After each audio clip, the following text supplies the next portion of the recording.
Going live. This hangout We're is on here. air live. Hey, this is Johnny Bean. Hi, how you doing? Hey, look who we have today. We have Rob Johnson and we have Greg Renoff. How are you guys doing tonight? Well, great. Fantastic. How are you, Greg? I'm doing fantastic. That's awesome. Awesome. Awesome, awesome. So Greg Renoff, he wrote a book called Van Halen Rising. I'm sure a lot of you guys are familiar with it. It's all about the history of Van Halen, the backyard parties, the parties, all that stuff, and yeah, yeah. So I'm gonna share some links to this so people can watch on Facebook and Twitter and everything. So I'm gonna turn my camera off while I do that. So I'm still here though. But Greg, if you would just like to tell us a little bit about you, where you're from, how you started, Sure. how you started, what made you want to do this? I have a typical answer I usually give about why I wrote the book, but I'll give you guys a little different. Some people may know the story. I've shared it on Facebook, but when I was 14, I'd gotten a ticket to see Van Halen. I had scalped one from a kid at school. So this is 1984, and I spent $50 on this ticket. Parents were not happy, but I had this, and I bought the ticket. And the 2 days before the show, I went with my dad to a baseball card convention at the Meadowlands Hilton. And so the concert was on Monday, and this is the Saturday, and we get there, and there's some kids in the lobby. There's all these people at this convention, but there were these kids who had rock T-shirts in the lobby, and they're kind of hanging out. And I overheard the conversation. They were talking about Van Halen, so I stopped because I just started to get into the band, and they said Van Halen's up on the 14th floor, so whatever, the 15th floor. And I'm listening, and then one guys are like, well, these other guys went up there, and there were all these chicks, man, up there drinking on the 14th floor, and we're blah blah blah, and they're like, we're gonna go up, and I'm like standing there watching and looking. The guy's like, do you want to go? Like, kind of like, you think you're cool enough to go with us? I was like, I'll go.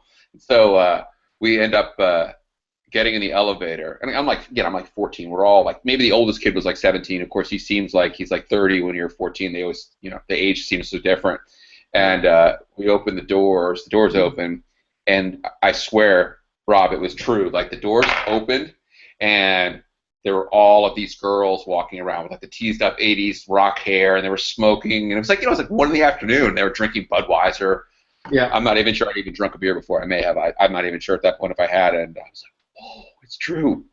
And so we started to walk out of the elevator, and just as we did, this gigantic roadie in this like plaid shirt, he had this beard, this long hair, and he's like, get back in the elevator and tell your effing friends never to come up here either. And we're like, oh, and so we all go back down the elevator. So, why I wrote the book was that was the closest I ever got to Van Halen, and I thought, well, I better write this book to really figure out how those guys ended up being such a big band and stuff like that. And that's interestingly enough, that was like my closest encounter with Van Halen before I even saw them live, and so I just became a huge fan and Yeah. became a historian. I actually went to Rob and I were talking. I went to school in Boston and got my PhD in history at Brandeis, and just figured if anyone was going to write this book, it should be me. I'm the only one who was obsessed with Van Halen and had the means to write the book. I thought I'd be a person to research the early days. There've been other good books written about Van Halen, but I thought no one had really done anything about the beginning, like just as Johnny was saying, the backyard party band, how they formed, the early days with Roth, and how they broke out of L.A., which I thought was once I really started to get into the research, I really thought that was a story that needed to be told. Yeah. That's amazing. Well, I'll tell you one thing, Greg. I mean, I've there was a lot of hype on the book, obviously, when it first came out. Before it came out, it was all over the Van Halen boards and stuff. I mean, like yourself, I mean, I've been a Van Halen fan. I'm 42 years old. I've been a fan since oh gosh, since early '80s, and '84 was when that came out. It was just like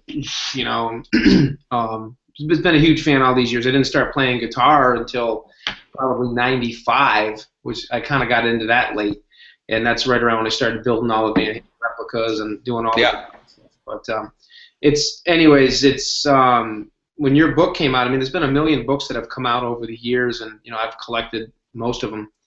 And the thing about your book that I thought was really interesting is the attention to detail that you got into was stunning. And not only that, I mean, it was a great blend and mix of pictures, Yeah.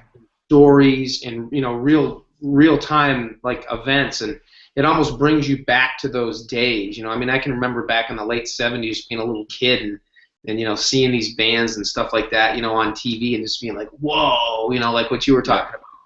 And it's just really cool to kind of see how they started out and how they were just regular guys, just regular punk kids, and they just had this talent and they just would not quit. And the determination they had, I thought was amazing. And the way that you exemplify that in the book, I thought was phenomenal. I've read your book actually 3 times now. Actually, that's really cool. Twice, and I'm in the 3rd time going through it. And each time I go through it, I didn't catch that the first time, or there's some new little tidbit that I pick up on. So I just thought it was amazing. My question to you, or one of the questions, would be, how did you compile all the information and be able to put the puzzle together? So part of it is, I've had this collection of guitar magazines that I've like carried around forever. And, my mom would always be like, "You never throw these out," and I'm like, "No." And they're like, she's like, okay. And eventually I got them out of my mom's attic after I graduated from college and stuff. And they just threw these boxes. And I had always done a lot of reading about Van Halen, and as a guy who was a history guy, I was always sort of struck by the fact that when you read interviews with the band, there never was a lot of detail about their beginnings. And for whatever reason, they just didn't talk about it, or people, especially after 1978, when you go back and look at interviews, people are talking about the last record. They're not talking about like, what did you guys do before you got signed? And so that stuff all kind of stopped, but you still see these little hints of things like backyard parties and wet T-shirt contests and the Pasadena Civic and Gene Simmons and and so in around 2010 or so, I started to begin to see what could be done with this. I was teaching college at the time, and I had some time, in the library during the week. I would sit there and just try to do some research, and I ended up looking through some old newspapers and just realizing that there was little tidbits of things from the band's beginnings, and then I started to contact some people through Facebook. So basically, one of the things I got connected with, there's if you're from old school Pasadena, like one of those groups, and there was like 500-600 people there. Ended up meeting a couple of people in there, and they tell me these stories, and they'd say, you should talk to my cousin Debbie. Debbie threw this huge party with her brother and sister, and I talked to Debbie, and Debbie'd say, oh, have you talked to Jack? You should go talk to Jack, and you should talk to this person. And so it all sort of snowballed, and over time, it really became clear that there was little bits of like, I could look at an old Pasadena newspaper and find an ad from a Pasadena Civic gig, but there would never be a review, right? There's never going to be like because there were unsigned, unknown bands. So most of the research most of the information was going to have to come through interviews, people's memories. And so that was what I just ended up doing. I ended up just talking to people, finishing up with them, get that interview transcribed. I would do it myself. And then I usually say at the end of the interview, when we were done, say, hey, who should I talk to? And they'd say, oh, you should find this guy, Billy. Billy was a guy who lugged gear for those guys. And they're, when, for example, if Rudy and Eddie were in an argument, Billy would fill in or whatever. And you would end up talking to these different people. And so it just kept kind of mounting and mounting upon itself. And eventually I started to reach out to some of the people who were closer to the band. And so these would be like Niels Lozauer, Pete Angelus, Ted Templeman, and it's just that's sort of how things kind of wrapped up. I kind of got to the end, and I spoke to Marshall Burrell and these other people who were more obviously central to the band's immediate circle. And so that was the thing. And I would see. You're asking me about the detail. When I was putting it together, I'd have these huge holes where I would say, well, what happened here? And obviously you can't talk about every party. I mean, it's funny. I still find flyers. I just found one the other day. Someone sent to me about this probably the last high school gig that Van Halen ever played was at a place called Bishop Amat High School in Los Angeles, a Catholic school. Van Halen played this dance with actually a surf rock band called Papa Do Run Run, which is kind of odd pairing. But they had these odd pairings back then. And that's probably the last high school party they ever dance they ever played. And I knew about that gig, but you can't stick every single thing in there. And so then it just began a matter of going, okay, where are the holes? Try to fill in the holes and find out information there, and then just sort of say, okay, look, for something like 1977, I'm going to focus on 3 or 4 things in a chapter. You can't just sort of go, then this party happened, then this party happened, because it's just people are just like, and it's already, I mean, it's already was plenty detailed. But that was the thing too, like you're saying about the detail. It would be go through and go, well, what were they doing in the middle of 1976? And you start to find out, oh, that's when they got in the Starwood, and that was a huge leap for those guys. And they'd been playing the Zaris, which was a club that was kind of on the decline at the time. It was a cover band club on the Strip. It's interesting because it's right there next to the Rainbow, and it's next to the whiskey in that area. But it was a club that had its heyday in like 1967, 68 when the Doors and Buffalo Springfield played there. And so when Van Halen gets there in the early 70s, it's sort of like I don't know, it's just sort of a club that's not really that hip or cool. It was just like a place that no one was going there to look for hot new bands to sign. Right. But Van Halen gets into Starwood. ZZ Top plays the Starwood. All these other bands at the time that are sort of on the rise played the Starwood. And so when Van Halen gets in there as an original band, that was a big thing. And so for me, like getting that nailed down about when that happened, I feel like I had that date accurate, and then understanding why that was important, because ultimately that provided those guys with a new level of a new profile for people to come and see them. And eventually, as you guys know, the Starwood is where Templeman sees them, and actually Gene and Paul from Kiss end up seeing them. So that all that stuff, for me, that was the thing too, was going, I didn't want to rush the book out and go, and people be like, well, it was, there's lots of stuff about this part of the band's history, but there's nothing on 1975 or 74 side. And then again, the other thing too that I thought was wanted to try to do, for example, again, is like try to highlight certain, I thought, venues or periods in the band's history that were important. So they played a place called Walter Mitty's, long gone, a place in Pomona, I think it's Pomona, that was just a biker bar, but that was part of Van Halen's career big time, where he's played these like really dumpy dive bars where people would get stabbed and get killed. And you'd read in interviews Eddie talking about, oh, this guy got stabbed and killed at Walter Mitty's. Well, ended up talking to the daughter of the owner's deceased, and a number of other people who played at Walter Mitty's at the same time, and you could kind of put together stuff about that. The other one was the Rock Corporation, which was a fun one. The Rock was the place in Van Nuys, another biker bar, and that was the place that pioneered the wet t-shirt contest as an event in a bar. So Van Halen was there for the first wet t-shirt contest, and that I had read about some interviews with Roth, and ended up interviewing a couple of the girls, God bless them, great ladies, who were in the contest. And so, and the owner of the place, and so that was the thing too, to kind of give people a sense of what these guys did, because as we know, they were not an overnight success. They weren't a demo band where like Boston, where the demo gets heard and they get a deal based on that, where Boston never even played live. These guys played live for years and years and years before they had a deal. Yeah, that's true.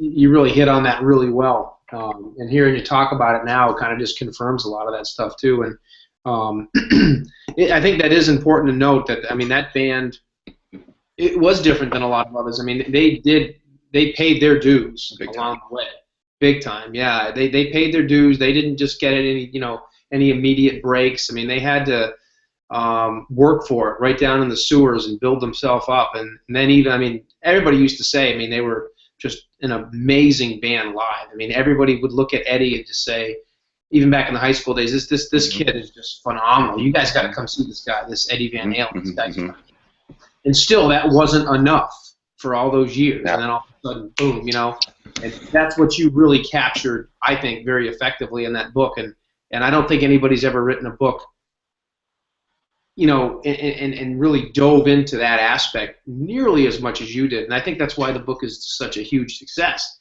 because it touches on, it's not a fairy tale. It's not a, like a story per se, but it's like a kind of like a living and breathing kind of a documentary type thing. It's yeah. And I mean, I think let me just jump in real quick, and I want to hear you talk more about this, because for me, it was too. I really realized it was this odd pairing of people in the band.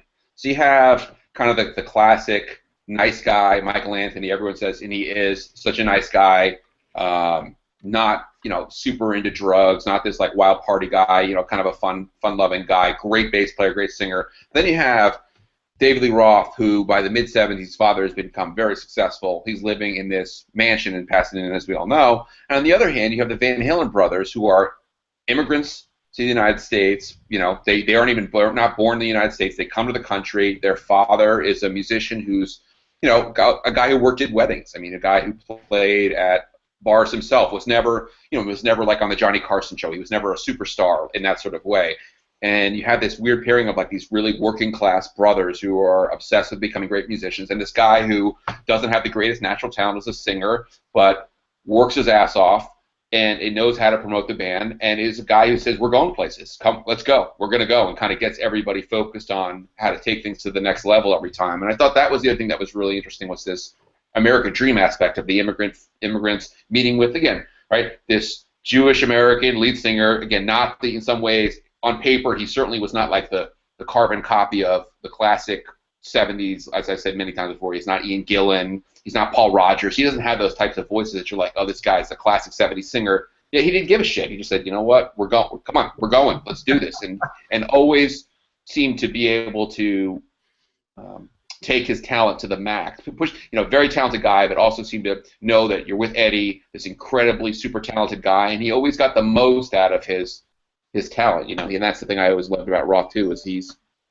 I admire the guy so much because nothing was handed to him, and he was told he wasn't good enough numerous times, and looks like those guys were told, Eddie and Alice were told that they're too loud, your guitarist is too weird, he's too psychedelic, and those guys didn't quit, like you said. Yeah, it's funny, it's amazing how that whole puzzle fit together, and then and the absolute miracle that was created out of it. But did you find yourself doing much traveling for this? Did you have to do a lot of traveling to compile all this information, or did you do a lot of it from home? Or? I did travel. So I hit a libraries, and I went to the New York City Public Library, which has, if anyone's ever interested in New York City Public Library, you can go. They have like all the circus magazines bound. They have all the hip raiders bound, and so that was actually helpful because I could kind of page through and get some of the stuff I didn't have. A lot of interviews where I wanted to have that stuff filled in. Newspapers as well. So since I really only focused on the 1978 tour in detail in terms of like Van Halen as a recording artist on the road, we had the tour dates. I could go and go, okay, they're in Houston these days. Let me get the real microfilm for those days, look through, a day before, 2 days after, find a review, find maybe a feature on the show. Did that. I also went out to California a couple times and visited Pasadena City College, actually looked at the school newspaper there, which is interesting, and then interviewed a number of people in person. But most of it was actually done. I mean, to be honest with you, most of it was done from my house here in Oklahoma, just doing interviews on the phone with people. Because again, with some types of books you write, the library research that you have to like go and look at documents or something would be really important. For this, it was much more about people remembering, and then getting people focused about, as I said, certain parties. And so there were 2 parties I talked about, or 3 that I talked about in the book, because people were telling me about them. The Agajanians, which Roth talks about in his book. J.C. Agajanian was a race car driver, had his nephew used to throw parties in the Agajanian house. The Imler house, which is on the same block, in the same development out in California, in Pasadena, called Chapman Woods, and then the Jack Van Fouché party, which is sort of like was the biggest of them all in San Marino. And so, people would, you may not remember the house party with 30 people that Van Halen played that wasn't a big success. There were plenty of those. Many people didn't show up or whatever. It got broken up after 2 songs, so nothing really happened. But people remember these because these were sort of the classic, an overused word, but epic backyard parties that lasted for hours. The police could break them up because they were so big. Helicopter came, and that was part of it too, is to say, here's the meat of the story here, because these stories are true. Right. There was a video that was done a number of years ago. It was actually a DVD. I have it. It's called The Van Halen Story. I'm sure you've seen it numerous times. That video also was a video that I thought was done very, very classy. Certainly didn't have the detail that you have. And I mean, you touch in so many other areas.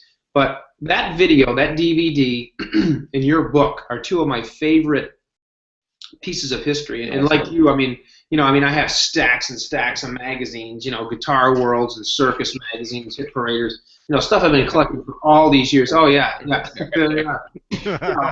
then I got, You can't throw them out. No, you can't throw them out, And like Johnny and Dave and all these other guys, building all the Van Halen guitars and collecting them all and all this stuff. All this stuff kind of keeps us going. It's our passion. We have our day jobs, we have our families, we have all this other stuff, but we also have something, all in common is this band and the history of this band. And when someone like yourself writes a book like that, it's pretty impressive. And like I said, there's been a million books out there that people have written over the years, and I have most of them, if not all of them, and they're all very good. They're all very good. But like I said, I mean, and I'm sure Johnny would say the same thing, and Dave as well if he could be here. Your book was just stunning. It really hit so many areas that others just don't. And, I mean, I like the 80s era Van Halen and the 90s and the 2000s as well. But, I mean, it's nice to see that era and the beginning stages up to when they got big, hence the term Van Halen Rising get the attention that it did. And you just nailed it. Well, thank you. And really, thanks for everything you said. It's been really kind to hear that stuff, and I appreciate you being kind. The thing, too, that really hit me at some point, I think I've talked to Johnny about this, is at some point I just sort of realized, well, okay, so I figure out for sure that Roth joins in 73, because you'd read Roth joins in 74, 72, like all these different years and on Wikipedia, and I knew we would eventually figure it out for sure it was 73, and I was like, wow, they were with Roth for basically 5 years before they become hits. Like, figure basically Roth joins in the summer of 73. They don't really break out until the summer of 78 where they start to become, people are talking about Van Halen, the single is doing well, the album is selling, they're going to go on the road with Black Sabbath. I was like, that's a long time. And so, I love the 80s Van Halen stuff too, but I felt like one of the reasons why I wanted to stop the book in 1978 or 79 was that I wasn't going to be able to do justice maybe to the other years in the same way, because I feel like a lot of people knew that stuff pretty well. I mean, we have some sense like what happened in 1982. Well, we know about Pretty Woman single, and we know about the they had to run the studio and dive her down. We know about that stuff. But I just kept thinking, this stuff that came earlier hasn't been done. And for me, ultimately, it kept coming back to how did Van Halen get so good that they could be blowing Black Sabbath off the stage, and yet Black Sabbath can't get them off the tour, or won't take them off. Why won't they take them off the tour? Well, they're on the same label, A, and B. It's I had Van Halen's former manager Noel Monk tell me this himself at some point after I wrote the book. He's like, Van Halen was selling like a third of the tickets. Probably every night at the arena. That was what they were estimating, that if every third people who walked through the door was buying a ticket because of Van Halen. That's why Sabbath, wasn't going to toss them off the tour, even though they were basically getting upstage, because hey, it's bringing money into this hill. And so to think about how do you get good enough to be able to stand toe to toe with a band that those guys had idolized. We all know they had idolized Black Sabbath, Eddie and Alex. That for me, that all happened before 1978, and that's really what I was like. I've got to figure this out, like Eruption, like that blows everybody's mind. That's done in the summer of 1977. That's recorded. How did we get to that point from backyard parties to this insane guitar style that revolutionizes playing?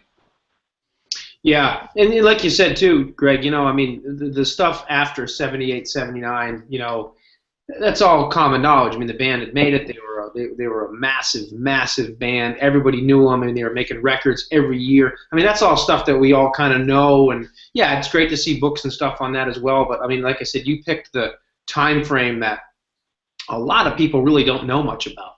Really, I mean, people know the band started in '77, or the album was started coming around '77 and '78. It hits. People kind of know that, but all that earlier stuff, that's the real meat and potatoes of that band. Well, it's fun too. I mean, things like I ended up interviewing the keyboard player. Like I read in some Inside magazine in like 1997. I remember it was like they had a keyboard player. I was like, keyboard player. Excuse me, I was like, what? That's insane. I mean, but then I would go look at these interviews, right? And you see where Eddie would be in a couple of guitar player interviews. He said, we used to have a keyboard player. I didn't like playing with him because he would interfere with what I wanted to do. And eventually found this guy. And actually, Johnny, in Pasadena and Altadena, the corner of Altadena and Lake. It's not there anymore. That's where the Pusey dance studio was. Jim Pusey's parents owned a dance studio, and the photographs taken by Elizabeth Wiley, there's a couple in my book, lots in her book. The wooden floor with the wooden paneling, that's the dance studio. They used to go in there at night, plug the equipment in there, and rehearse in there. I interviewed him. He had this whole different take, because he was there when Roth joined. He was like, I don't want to speak for Mark Stone, but I get the sense that Jim and Mark weren't cheering when Dave joined the band, right? They were just like, what's this? You know, this type of thing. They were a 5-piece, which is also kind of a wild thing to think about. They were a 5-piece for a while. So, as you said, all that stuff. Yeah, I'd love I'd love to know more about the making of Fair Warning. But how many people can answer those questions? There's like the 2 assistant engineers, Don Landy, Ted, the 4 guys in the band. Yeah.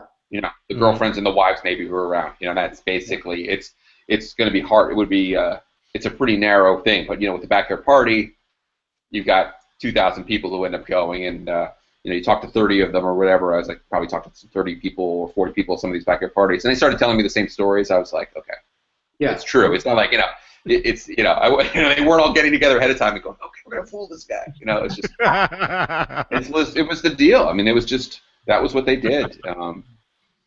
Yeah, everybody was going to parties on Friday nights or Saturday nights. And that's such a lost. That would never.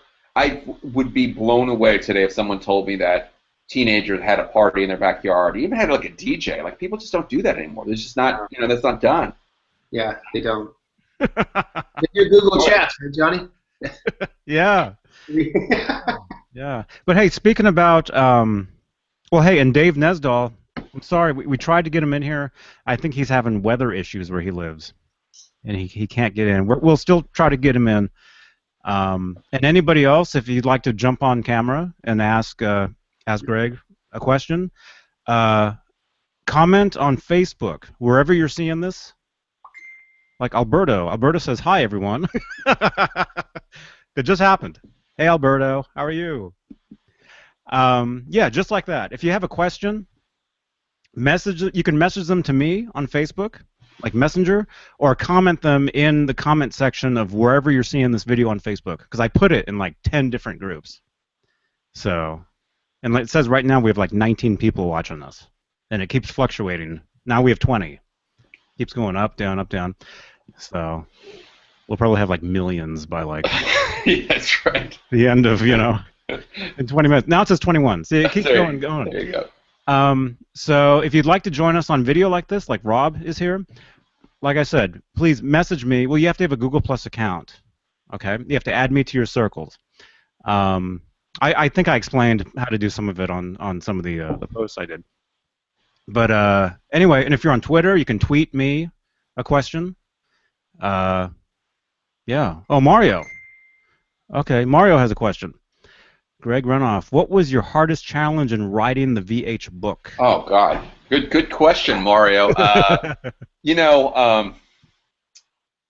think honestly, the biggest challenge was for me to just push through to finish, because at times, I'm sure you guys have done this before, with like you build a guitar and you're like so frustrated, you're like, this is never going to work. Whatever, yeah. Like you might have some obstacle that you've encountered or something, you're doing an amp or something, and there'd be moments I was like, this is never going to work. I mean, I should scrap this whole thing, and that happened a couple of times. And honestly, that was probably for me the hardest part, to psychologically kind of get over those humps. The other things were being able to get in contact with a couple of people. Don Landy, it was pretty tough to find Don Landy. And then get these interviews with some of these people. And there were some people who were of a higher profile who were, I had to make my case to them, and it worked out fine. But you don't just pick up the phone and be like, hey, I'm Greg, tell me all about X, that you did with Van Halen 4 years ago. You have to make the case and win trust of people, and so that was it was a challenge at times, just to make sure that people understood that I was doing this for the right reasons, and it wasn't going to be a sex and drug expose of the band meant to trash those guys or make them look. It wasn't going to be a Hammer of the Gods magazine piece. Yeah, no, it wasn't going to be like it wasn't going to be like a a Hammer of the Gods, like, Eddie was like so coked out he was like on the floor all the time. It wasn't going to be like that. That wasn't what the book was meant to be. That it was meant to be a true musical history of the band, or just really talk about the band's rise, not about sort of the stuff. Because my own personal opinion about a lot of the rock bios that have come out lately, especially the ones that are written by artists themselves or ghost written by artists, someone for them. It's just, there are some of these books, that it's like the band is like secondary. You're like, were you even in a band? I know you fucked a lot of chicks and did a lot of blow, but were you even in a band? And it's sort of, you read some of these books, it's almost like the band is like the third or fourth thing that's even important to the story. And after a while, for me, that was never.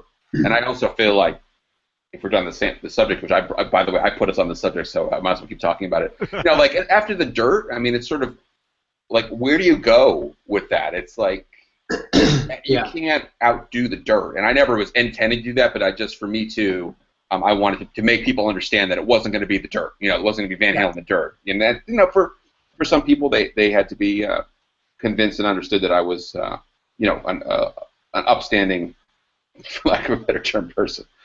So. Yeah. Did you have any? Did you ever get any feedback from the band after the book came out on what they thought? People ask me that all the time. Here's what I know. I am. I asked. I sent interview requests to Eddie and to Dave through their intermediaries. I heard back from Eddie's intermediary very quickly, a polite but firm no. 2 weeks after I asked through the channels to Dave, I got a no. Dave's going to pass. And so beyond that, I'm fairly confident Mike Anthony has a copy of the book. My understanding is that Alex has been given a copy of the book. I have no idea if they've read it. I've never heard a word, and maybe that's for the best, but I've never heard a word from any of the members of the band or anyone around, meaning wives or former members, never, no one. And so, take it for what it is. I just think that's, if you think about it, probably not too surprising. I really do hope. I had heard someone told me in doing my interviews that Eddie and Alex had said that one day they were going to do their own book. Yep. That they were going to do like a brothers book, the Van Halen brothers biography, and that would be great. I hope they do that. That would be, that's what would be something that would be the missing piece of the puzzle, because I have Roth's book, and I don't know if Mike Anthony would ever do a book. I think that'd be cool if he would, but who knows if he ever would. But for the brothers to do one, that would be amazing. Yeah, no doubt. Mm-hmm. Mm-hmm. And so Mario has a second part to his question. Okay, Mario. Greg Renoff, will you also be doing the same thing with the later years of each? Everyone asks me that, and here's my answer. So,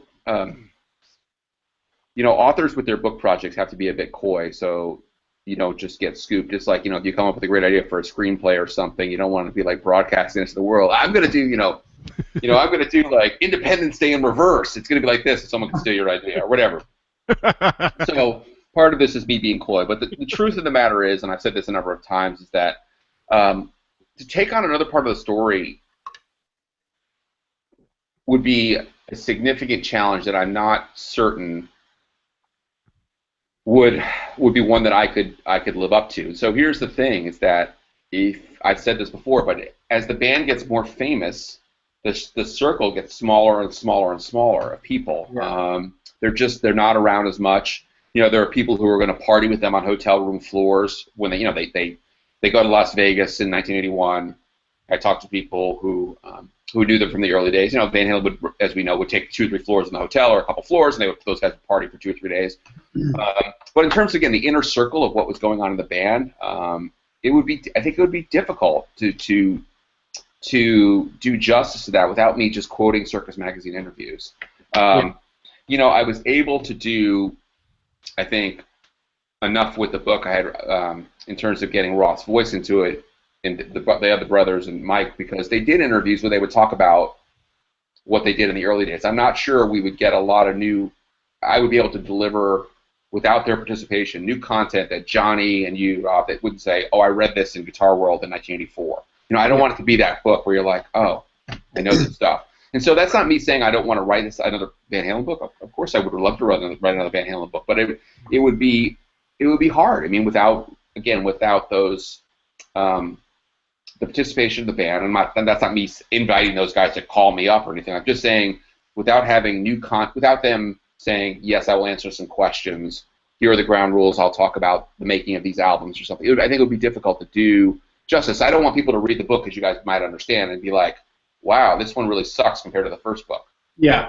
Right. And so it's not me saying like, I don't want to write the book, or I wouldn't want to write another book. I'd love to write another Van Halen book, but I just have to be confident that I could do it in a way that would let me feel like the book is going to be good enough. I would hate to be like 3/4 of the way through the book and be like, this isn't going to be as good, and there's nothing I can do about it.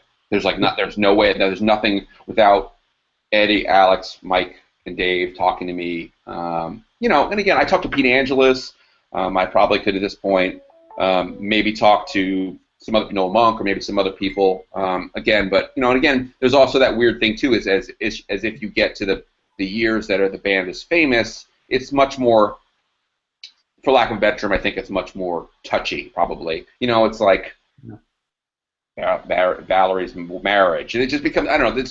To Eddie, it just becomes, the stakes become higher, and people might be less willing to sort of, open up. Because again, it's like, in the end of the day, even people who were close to those guys back then were thinking to themselves, well, it's a backyard party. It's not like I'm revealing some sort of like super, but then again, like, when you're talking about maybe things that are much more interband dynamics and, stuff that maybe was much more intense in the context of the Van Halen Inner Circle circa 1983, people might not be willing to open up. I mean, I'm not ruling it out, but that's people ask me. That's honestly my honest feeling about it. I'm not trying to be like bullshit people. I'm just trying to say, look, I don't want anyone to think, after they read a second Van Halen book, they're like, guys, this guy ripped me off. Like, he basically it's like the second album syndrome. All the good material came out on the first album, and now like the second one sucks.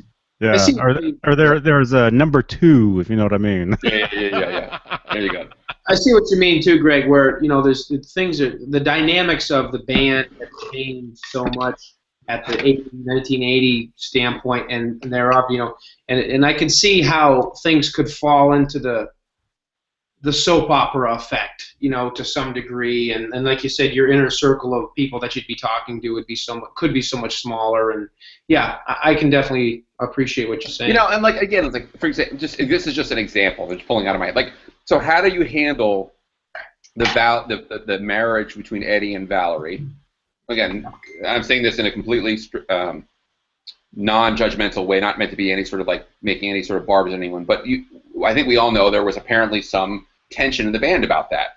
Are they going to want to, is anyone going to want to be the person who says X person in the band didn't like that, or X person in the band was really happy because this happened, because Valerie got married, because the politics changed. Again, we could do that with any number of things, of like, Ross solo. I mean, I don't know. It's just these things that that's what I mean. It sort of becomes this much more, this much more narrow circle. And again, I could use Valerie's book. I could use it, but again, it's just, I don't know. It just would be. I think it would be something that would be. Again, if those guys would ever say, "Hey, well, here's the ground rules. We'll talk about the records, whatever," I'd be great. But they've never worked. There were, interestingly enough, there were at least 3 Van Halen books that were supposed to happen, from what I understand. There was Stephen Rosen's book, great guy, great author. He was kind enough to share a couple of interviews with me. He was the guy who was going to write Eddie's biography. That one didn't happen. If you listen to the Martha Quinn, Valerie, and Eddie interview from February 1985, where they're at I think at their Hard Rock Cafe, Eddie donating a guitar. Listen, she says at the end, she says, "Have you talked to Lisa Robinson?" And he's like, No. So Lisa Robinson, being the journalist and the writer, I think she wrote for wrote for newspapers and was on MTV all the time too. And Eddie's like, "No, I haven't heard from her." And she's like, "Even for the official Van Halen biographer?" And so at some point, she was apparently going to write the book. And there was another book by another guy whose name is escaping me. There was the third book. I've actually seen a letter that was signed by Eddie and Alex saying, "We give permission for X person to write this book." So basically, this person could proffer the letter to people, and they would say, "Oh, Eddie and Alex are endorsing the book. I'll talk to you." And that book never happened. So those guys have never, as far as I'm sure, never followed through on a book. And so I people too will say, "Why don't you think Eddie and Alex, or why don't you think Eddie wants?" They never put out any of the live material, from the early days.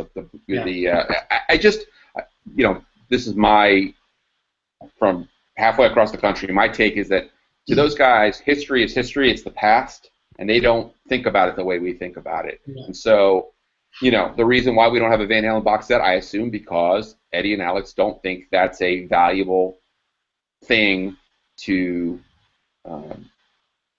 put out for whatever reason. Again, that would be, I would love to ask those guys why they don't see the value in that, but they must not. And so that's the other thing too, is I'm not sure that either Eddie or Alex think that the history of the band is super important in the way that we consider it important. I'm not saying they don't say, our success and, our career, they can look at that, but I don't think they would think it's interesting. And, maybe it goes back to just their, Eddie's a modest guy.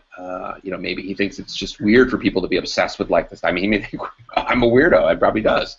Probably thinks I'm a weird cat or something. He'd probably say or something like that. So. Well, there's a million interviews out there too. I mean, I have a million interviews on MP3 and whatever where Eddie has basically just said get a life, guys. I mean.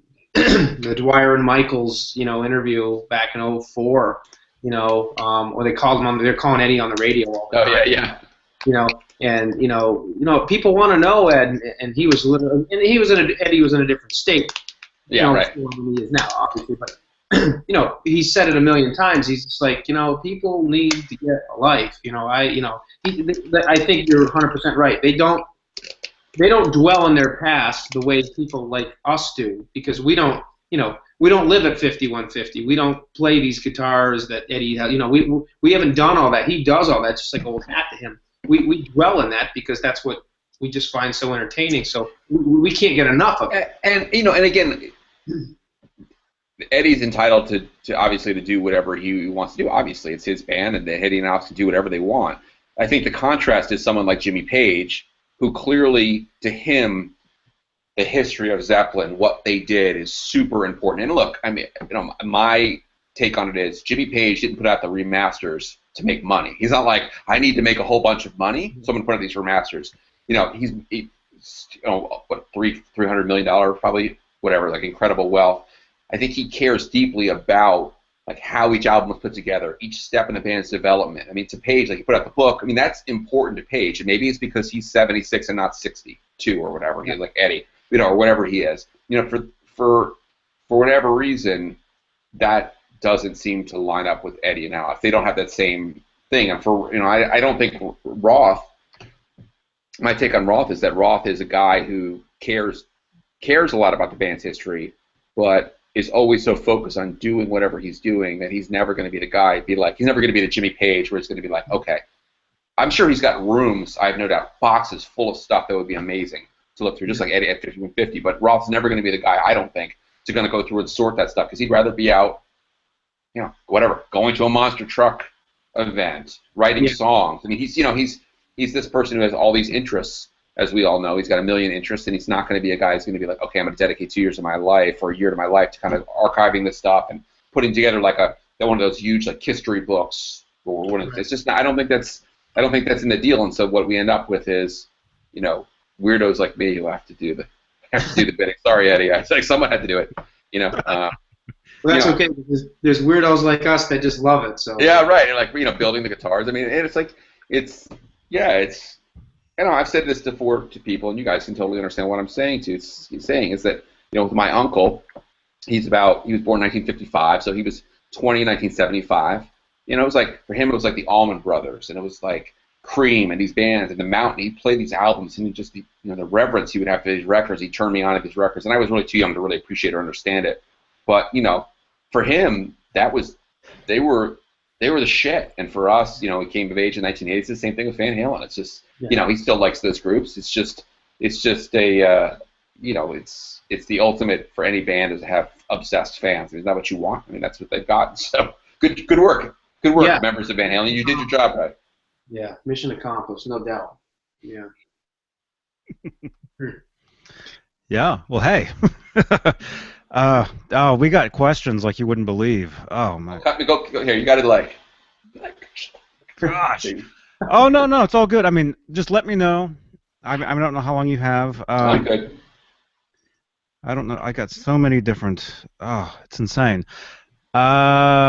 Let me see. Devin Hall. Do you guys know Devin? I do. Devin, ask Greg. Oh, yeah, he's cool. We actually, I talked to him just a few days ago. He built a replica Oh, that's Frankenstein great. guitar, and I did a video with him. And so Devin asks, ask Greg if he made trips to see all those cool, famous VH places. For example, the house on Las Lunas, Civic Center, possibly Ross Mansion. I did. I did. So I've made a couple of trips out there, as I mentioned. So the first time I went out there, I got to, I did go to the house at Las Lunas. If anyone's ever been there, or if you're out in LA, I would definitely do a drive-by. I think people are used to it on the block. It's not weird or anything. Like, people are like, why are you looking at the house? Well, it's like, they all know. I think people live on the block know it's the Van Halen house. You circle around the back in the alley. That's where Eddie used to bring his car in and park his car. And there's a little garage. It's a little detached garage.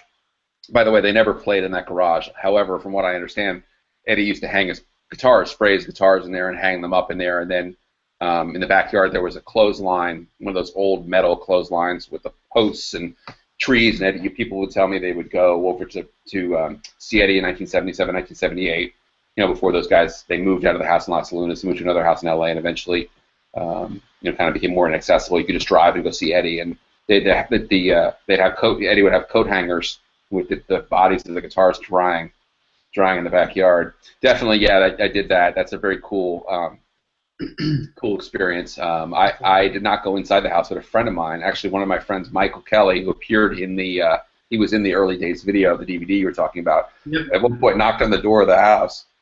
It's a rental house now, and these college students were living there. And the guy came to the door, and he'd just woken up. It was like 11:30, and my friend's like, "Hey, so the Van Halens used to live here." And the guy's like, "What?" He's like, "Van Halen?" And the guy's like, "Oh, you mean like Jump? They lived here, really?" They had no idea. They had no idea. It was one of those things where my friend Michael said it was like, he didn't want to invite himself in. He didn't get invited in. We talked to the guy for a minute, but they had no idea. So I don't know if it's owned by someone now or still a rental. You go around the back of the house too as well. There's a little detached porch, an attached porch that was looked like an old sun porch or a summer porch that was winterized. That was Eddie's room. So people would say when you would want to go see Eddie, you wouldn't knock at the front door. You'd walk around the back and bang on the door, and if he was there, he would open the door and answer. Ross House over on Bradford. Interestingly enough, the time I was there, has these very, very high walls with ivy all over them, and you really can't see in at all. But the one time I drove by there with a friend of mine, the lawn crew was there. Dave's landscape crew was there, so the gate was open, and so we could stay for a couple minutes. We kind of could look in, and we stayed in our car, but you could kind of pull in front. You could see the garage apartment on top of the garage and the big driveway in the house, and that was cool. And yeah, the houses, I've actually been past all three of the houses where the backyard parties occurred that I read about in the book. And one of the houses, for sure, the one hang on one second here. I won't pull the fire off the wall, but the one that had happened on the Battle of Pasadena, Chapter 1, that house is pretty much as is, from what I understand. It hasn't really changed much at all. The other house in San Marino, which was the Jack Van Forshey party, that house is in a very, the neighborhood is super, super nice, so you can't be snooping around too much. And but then the Agajani's, the third one too, have been past that one. So yeah, I've seen these landmarks. I have not been to the Pasadena Civic, but I've been on the campus of PCC. Check that out. So yeah, I've done some of that stuff. Mm-hmm. I saw the Civic. I just happened to, because we were at NAMM. Well, that's where anybody, if you're watching this, hey, we actually met up at NAMM, a month ago, right, in the Fender room. Like you were saying, it all leads to that EVH booth. Everybody's there. Just stay there, you'll see everybody. Adam from FU Tone was there. Scott Smith was there. Even Vic Johnson last year ended up there. He loves Eddie. Yeah. So anyway, what was I saying? So after NAMM, I remember you did a post asking. It was a Sunday. You were asking if people were still around, and you put me in the post. I remember that because I was there. Thursday, Friday, Saturday. Yeah, not too many people come on Sunday. Yeah. Friday, Saturday, or something. Yeah. And so my wife and Howie, my dog, and I, we drive down there. We're only 5-6 hours away or whatever. So on Sunday we drive back. I don't go to NAMM. I come back, but we love Pasadena. We love the restaurants there, And so we took Howie for a walk in what's called Old Town, Pasadena. It's just downtown. So we were walking down the street, and we came to a stoplight, to cross the street, and I look up, and there's this huge building, and it's the Pasadena Civic, Yeah. right? Cool. And so I see it, and I'm just like, that's the place, Yeah. that bootleg. That 77 bootleg, Yeah. that's where it happened. And so I'll tell you what I did. So we walk up to it, and I just happened to notice there was a door that was slightly open. So I walk in, and I'm wearing shades. I have these prescription sunglasses that I wear. And so I'm wearing those, so I just happened to walk in there, and I'm just walking through like it would have been the lobby, I guess. So I'm walking through that's really dark, and I hear somebody vacuuming. And so I say to her, hey, where's the stage? Can I see the stage? you know? And she pulls out like a walkie-talkie, and she's like, you should go outside. So I kept going. I basically just walked from one door out the next, like she was gonna call the cops or something, And I just wanted to see the stage. I just wanted to see, the room where all that stuff happened, But the lobby was fabulous, let me say. But the place is there. It's huge. It's a huge, ginormous place. Yeah, when I was out in L.A. Year and a half ago, I didn't go in, but I did the tour. I did the drive-by Eddie's house and all that stuff, and I did see the Civic Center. I didn't go in, but yeah, it's pretty cool. It's pretty neat to be at the place where, like I said, that bootleg, Yeah. 70 bootleg. Yeah, it's awesome. Yeah, because a lot of us, I mean, when we got into bootlegs in the 80s. Yeah, that was the one. Maybe that was the one. Yeah, that was the one. That was the one bootleg, and there's different versions of it. There's ones that have like more of a beginning to it. There's the Atomic Punks album. There's Dress to Kill. There's a lot of different ones. Yeah, that's a cool one. Yeah. Civic. There's also one version. There's one version of that where the audio is slower. It's like real slow, and they kind of, And then there's the newer one, which is the normal speed, Pitch, right? Yeah. Yeah, that's the one too that the show that Templeman was at too. You can hear him like during "You Really Got Me." Ted Templeman, like when he says, "Ted Templeman, where are you?" Yeah, it's a really cool. Templeman told me when I interviewed him. He told me about that. He said, yeah, that he went there and he was like, he told me one of the coolest parts of that was that they had finished the record.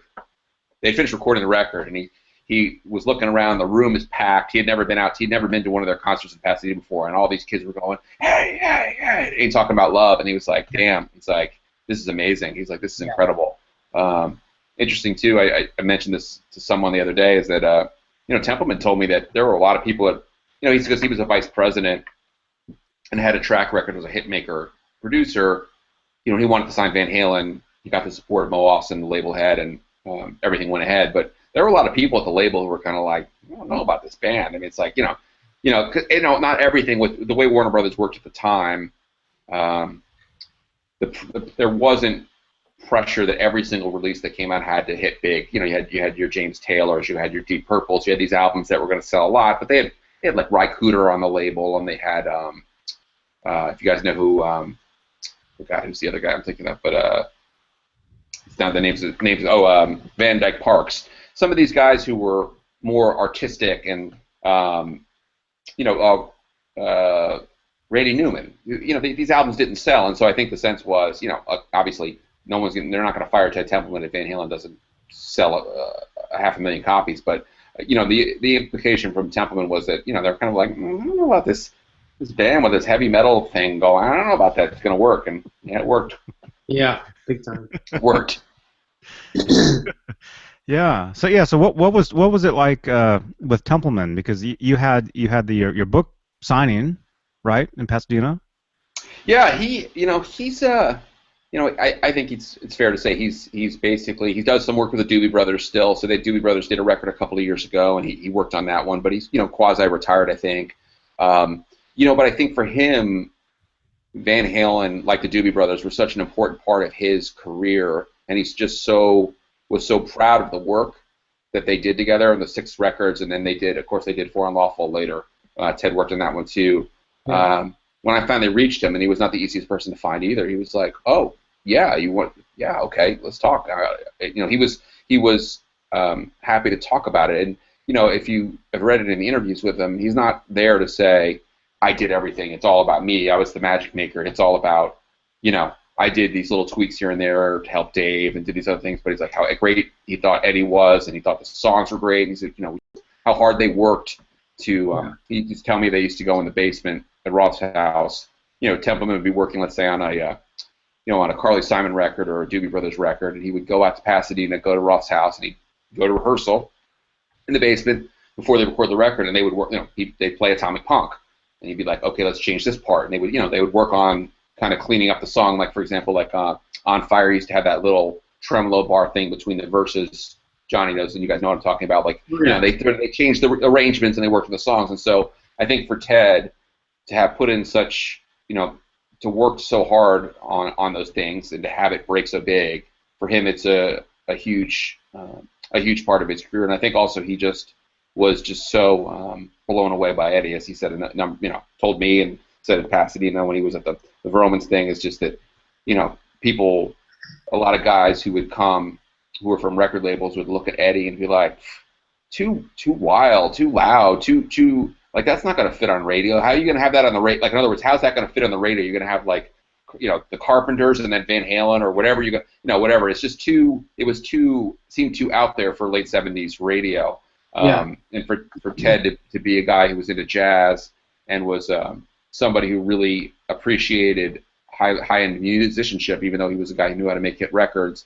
He said, I know what to do with this. We're gonna, this is great. This guy is great, and this guy's songs are great. We're gonna make this work. And yeah, Ted is I can't say enough good things about Ted. Not just because he did the book thing with me. That'd be easy for me to say. He's a great guy for that, but he just a very kind guy and very humble. I mean, I've said to him, fucking amazing what you did with this thing, and he's just like, it was those guys. He's like, yeah, I worked with Dave, and of course we worked on the songs and stuff, but it's like, like you said before, like you just put a microphone in front of those guys and the magic happened. And so he's not just one of these guys who's going to like give himself all the credit for the success of Van Halen, which is refreshing too, because it's humility is not always a thing that goes hand in hand with the music industry, as you guys know.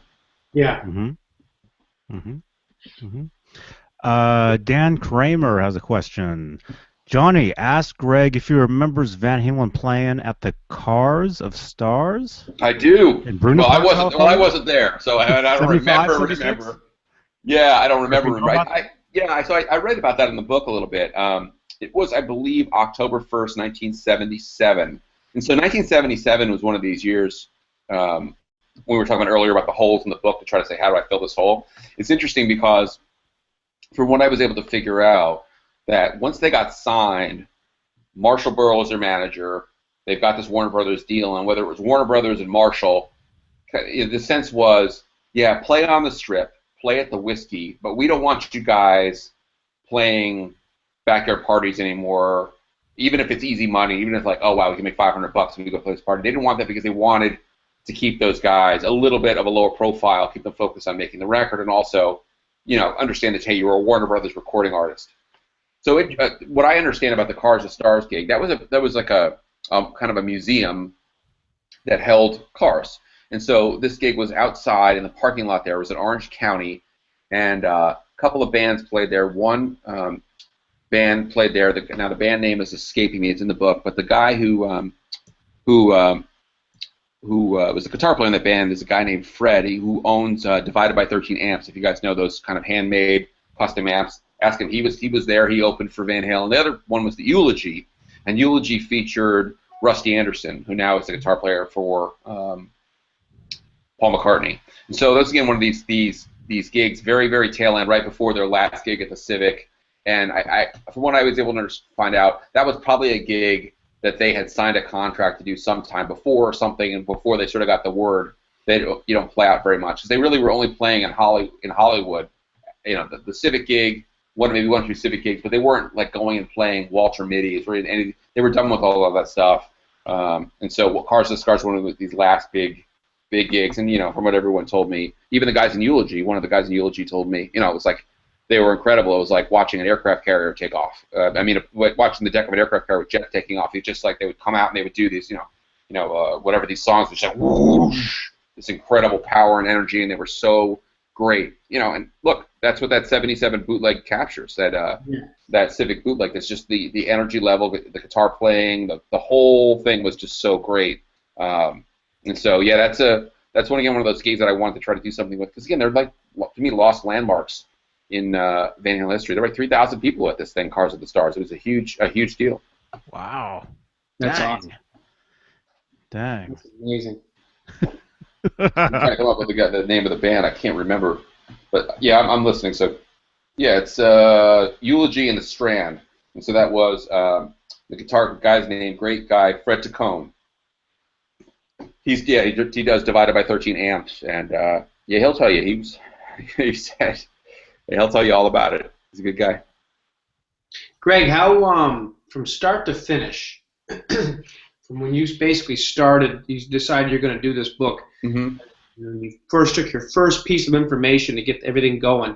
What was the time frame? Well, the time frame was probably my first Guitar World magazine in 1985, right? It was like, or whatever, 84. I did my first inquiries in 2009, and understand, I was teaching school full time, and so during the school year, I maybe only could work on it, a Saturday morning or two during a month, or maybe a day off from school. I could do some work on it. But the summer times, I would tend to really, because I was teaching at the time, I could have the energy and focus on that. And I really got ramped up around 2011, where I was like, okay, I kind of had reached all those, like we talked about earlier, all those moments where I was like, gotten over this is gonna suck, this is gonna be terrible. I was like, fuck it, I'm writing the book. That's it. Yeah. I'm not gonna not write it. And so that's when it really started to go great guns and put it together, get a book proposal together, get a publisher and all that stuff. And that was all really after 2011. That when it really started to go. Nice. Yeah, I remember seeing a lot of your postings, like maybe like a year, 2 years ago, before the book came out. Yeah. Where you started putting stuff out little by little, like on Tumblr, maybe Twitter. You'd release a tidbit here and there that you're working on this book.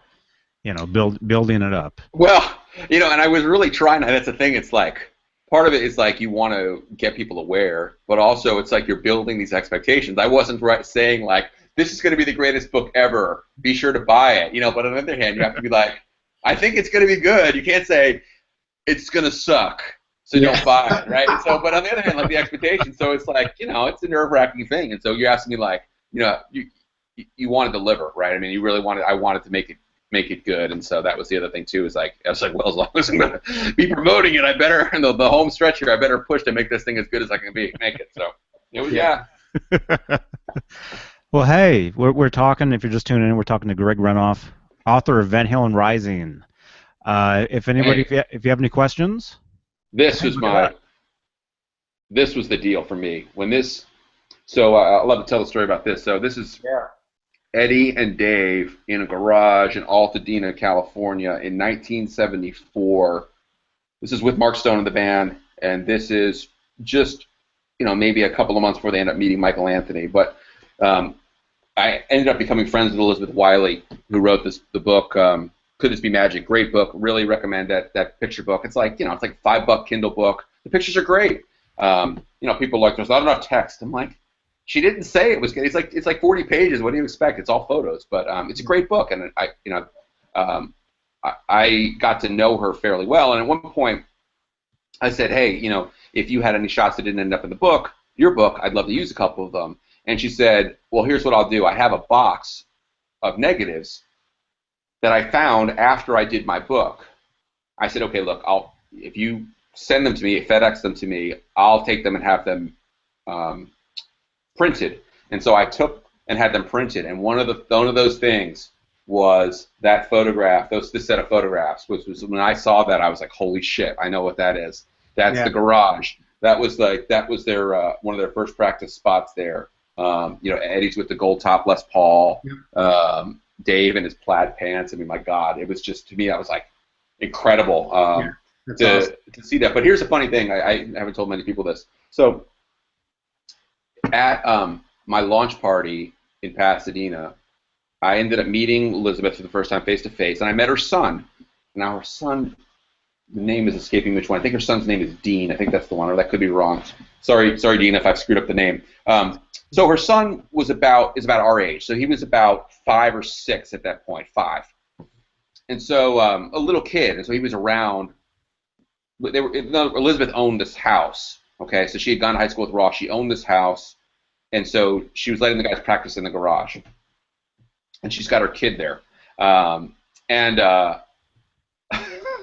So I'm talking to her. I told her, I said, look, I love these pictures. I'm so glad you took these pictures. And she looks at me and goes, I didn't take them.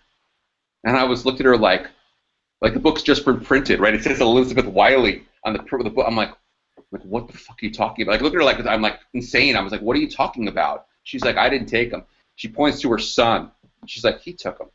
I was like, what? When he was like 5. So he used to take the camera and take pictures. And she said, yeah, look at the angle. You notice how it's like up? Yeah. He was like, yeah. And so he would she encouraged him to get started in the theater, taught him how to focus the little 35mm camera she had. She took it. And I was like, looking at, he was there and he had a smile on his face. I'm like, why didn't you tell me? I would have credited him in the book. And she's like, we know, it doesn't matter. Like, we know who took them. It doesn't matter. Yeah. But I thought that was like the coolest thing is like this 5-year-old kid is the guy who took those pictures of Eddie and Alex, which are like amazing shots. Like, yeah, those are, unbelievable. That's insane. Yeah, that's you so should cool. see my head. I was afraid she was going to tell me like, oh yeah, my friend Mary Smith took them, and by the way, she's all pissed off that she printed her pictures. And I was going to be like, because the book had just been printed. I was like, why didn't you tell me this 6 weeks ago, 8 weeks ago? We could have fixed it. Oh my God. And she's like, oh no, he took them. And he's like looking at me like, I'm like, what? Because I realized he's our age. I'm like, weren't you like a little kid? She's like, yeah. So yeah, some of those pictures, yeah, she took all the ones at the outdoors, at the parties, and at the some of the outdoor pictures. Which, by the way, I finally figured out where these pictures were taken. These were taken at, I'll see if I can pull one of these pictures up for you guys here. This series of pictures, which was in Elizabeth's book, and there's some in my book, La Puente City Park, August 1973. So Ross and the band, and they're playing this outdoor thing with a couple of other local bands in La Puente. That is so cool. That's awesome. It's a demented knowledge base. It's like, I used to collect bootlegs when I was a kid, and my sister would say, how many copies of Running Under the Devil do you need? And I would just say, how many you got? Yeah, exactly. I need them all. But the funny thing about the bootlegs, too, is, and Johnny would certainly catch on this, and this is something that I think we all share, an appreciation for. I mean, yeah, you can listen to this, you're Running with the Devil, or you're talking about love, or whatever, a million times in different shows, and they all kind of sound the same. But what I really like are the ones where Eddie misses a note, or I was just listening to one on the way home from work yesterday, and I think it was from OU812 tour. It was from '88, and I forget. It's like East Troy or something like that. They start playing Ain't Talking About Love, and for the first verse, Sammy's not even singing. So they must have had mic problems or whatever. So Eddie's just playing the riff, and they just went right through the whole thing. And then the second verse, Sam comes in. It's like those are the things that I like about bootlegs. Or when Ed's guitar cuts out and he's all pissed off and he's slamming and yelling at people to come fix it. Those are the things that give him. Yeah, that's the best part. A real funny quick story is that one of the guys who really was great for me to interview with the book has a great memory. Never did drugs, never really drank. There's a guy named Tracy G, guitar player, Tracy Gravaglia. He played on the 2 Dio records, Angry Machines, and then what's the other one? He played on the two 90s era Dio records. Great guy. Grew up in L.A. and got to see Van Halen really, really early on. So one of the things he told me was that he loves that bootleg of the Pasadena Hilton, where Eddie's trying to tune, like before he plays the Rolling Stones songs, and he's like, I love it because it's like he's human. He's like, yeah, you fucked up too, Eddie, just like me. You're fucked up. Like he's like, because he can't tune the guitar, and his point is like, yeah, like obviously like that's like the one thing he could point to where he's like, Eddie really struggled with something, like whatever, he couldn't get the guitar in tune. He was like, he's human. He's not he's not an alien. Finally, I've got my proof. When he heard that, he said that was really a funny moment for him. I have this Diver Down bootleg from somewhere, and it's funny because it all seems to be Ain't Talking About Love or something like that, but this particular one, I just heard it again the other day, and he's playing Ain't Talking About Love, and the guitar was like, deathly out of tune. Bad, and it's, and you can tell he's trying to like tune it on the fly, and at one point he actually made it worse, and then like the next riff is even worse, and then finally he pulled it together. But it's so classic because the notes, there's a couple notes are just like chords, are just like total sour chords, like ugh, it's so cool. I imagine Rudy got an earful. Like you'd be sure it must have been a rough break in between songs. It's like, shit, I better disappear. Yeah, I think I'm gonna go this way. I can only imagine. Man, so hey, anybody, if you're watching this, we are live as of February 24th, 2016, 7:36 p.m. Pacific. What would that be? 10:39 Eastern. 9:39 Central. Mm-hmm. And you guys are good? You guys are still awake? Yeah.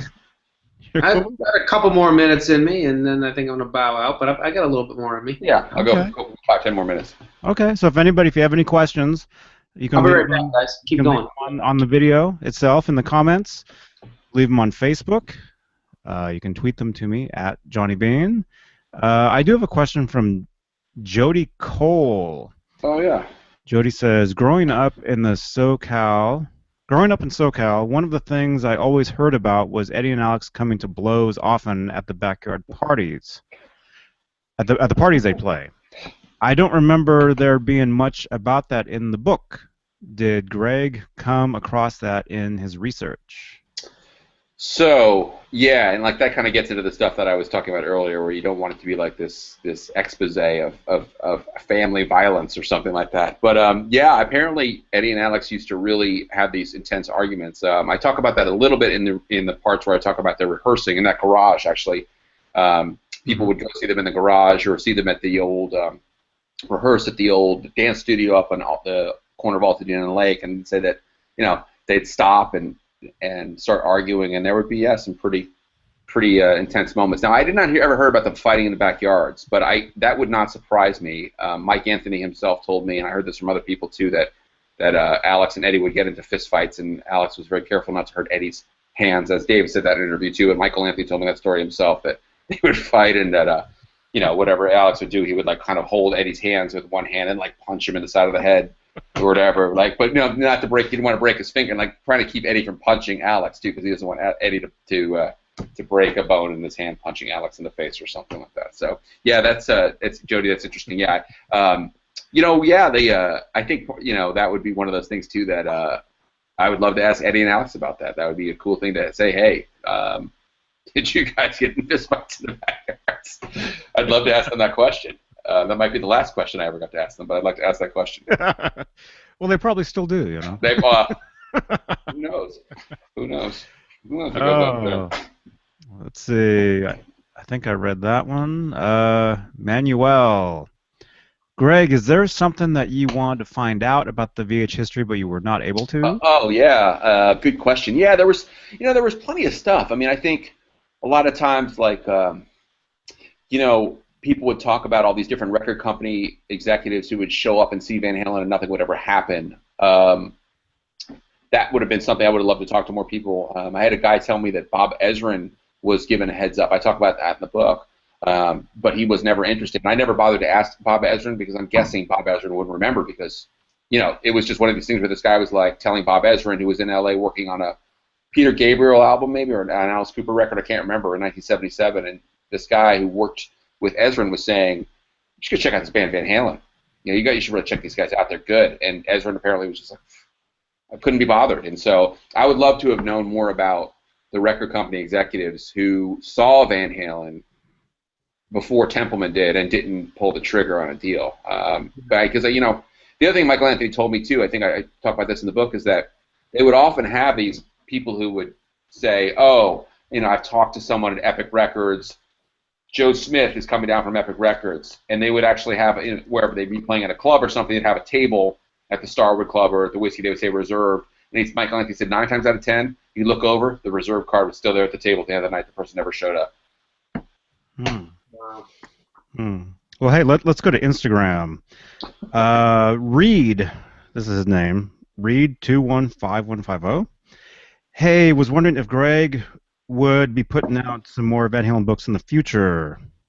I will be writing more books, tell Reed. I think that's the issue is what type of book will I be writing? I will be writing something. I'll say this. I will be writing about Van Halen in the future, and it will be in a book. I'll say that. How about that? Good. Okay. Cool. Instagram, J5153_. That's his name on here. Hey, Johnny, I can't watch now, so I don't know what's been asked already, but has there been any interest or offers for Greg to make Van Halen Rising into a screenplay or potential movie? Well, okay, so the book has been optioned. What that means very simply is that somebody has invested a relatively small amount of money with the idea that a screenplay could be written and a movie could be made. So I'm saying that there's no movie on the horizon right now. It's just a matter of somebody who got in contact with me and my agent has decided to basically go, we're going to take the book, take it to some screenwriters, try to get the right screenwriter, try to write a screenplay, and see about making a movie. So, that happens, as you guys probably suspect or know, very commonly with books that do fairly well in the market, as mine has done. Happens with novels all the time. Steven Spielberg, before he made The Patriot a few years ago, I know because one of my former professors, he optioned his book and never did anything with it. So, I don't want the headlines anywhere to be like, there's a movie made. I don't know. I mean, it could be maybe it's used for a documentary, or maybe nothing happens, and that's probably what will come of it. But yeah, somebody has seen the potential, hopefully, and yeah, I think. If I might expand upon that briefly, I know you got to take off in a minute, but I think to me, it's like the Compton movie, it's like the Runaways movie. It's the same type of band comes together and has the ability to rise. And I think the fact that it sort of fits in that very such a fun period of time, basically the Dazed and Confused era, that like early mid '70s, I think it could be a really fun movie. We'll see what happens, but that's it's possible. It could happen. That'd be cool. So let's maybe take one more question, maybe, because I know it's getting late. Tristan, I don't know if you answered this already. Who was Greg's favorite person to interview? Oh, did we do that? I see if I say that, right, I'm gonna get all these mean messages tomorrow. People going, jackass, you told me you were my favorite. Who was my favorite person to interview? I will say. God, I'll say Don Landy, only because we had a fairly brief conversation. We talked for about 20, 25 minutes, and the story is basically, I've told this story before, is that Don was a difficult person to find, and I was able to discover basically someone said I have a mailing address, and so I wrote Don Landy a letter to an address, which someone told me was his mailing address, and I didn't know if it was or not. Put this letter in the mail, and I didn't hear anything for about 2.5, 3 weeks, and I had long forgotten about it. And I get this call on my phone, and it says, no caller ID or something. You guys all know, it's like you're like thinking, damn, it's like scammers or whatever, like whatever. It's like a telemarketer. I think of myself, I'm like, hello? He's like, Greg? I'm like, yeah, who's this? He's like, this is Don Landy. I just got your letter. He's like, it was under a pile of stuff on my desk. I'm sorry to, and then we talked, and so that was a great, a fun thing, to have that happen, because it was he's just someone who has a very low profile, and like some people on the internet, he's just not easy to find, and so I had actually long forgotten about it. I thought it just was an old address or something. Someone said, yeah, I have an address for him here. Try this, and mail him a letter, and wrote this like nice letter, and typed it out and wrote it, and just that would be my favorite. That's cool. Hey guys, this was really fun. We should do this again sometime. You guys should talk about guitar building, and I'll be the one who sits back and doesn't answer all the questions. Oh yeah, anytime, man. Anytime. I do these a lot. I think they're fun. I have Robin here a lot. He talks about a lot of his guitars and stuff. And yeah, anytime. Hey Rob, show me one guitar. Show us one guitar before you take off. I know you gotta go. It's late there, but show me your favorite here. Well, I don't know. There's a million of them here. I'll show you my. I'll be right back. I'll be right back. This is one of my favorites. Yeah. Oh wow, yeah. Yeah. Actually, you know what I'll do? I'll just show you my room here. This is the Van Halen room, and got the Steinberger Trans Trem and the Ernie Ball Music Mans. And yeah, it's the balance area, right? Yeah. Oh yeah. Here's the the Stripe replicas and the Frankenstrat and the 2015 Relic guitar. And wow. you got the let's see, the VH1, the Shark guitar, the Star. Oh, the Rasta? Look at that. Oh, yeah, I got a Rasta and the black and yellow. A whole bunch of them here. That is amazing. It's a Hot for Teacher. The Hot for Teacher one here. All the striped Kramers are all lined up. That's a picture of me at the, where is it here?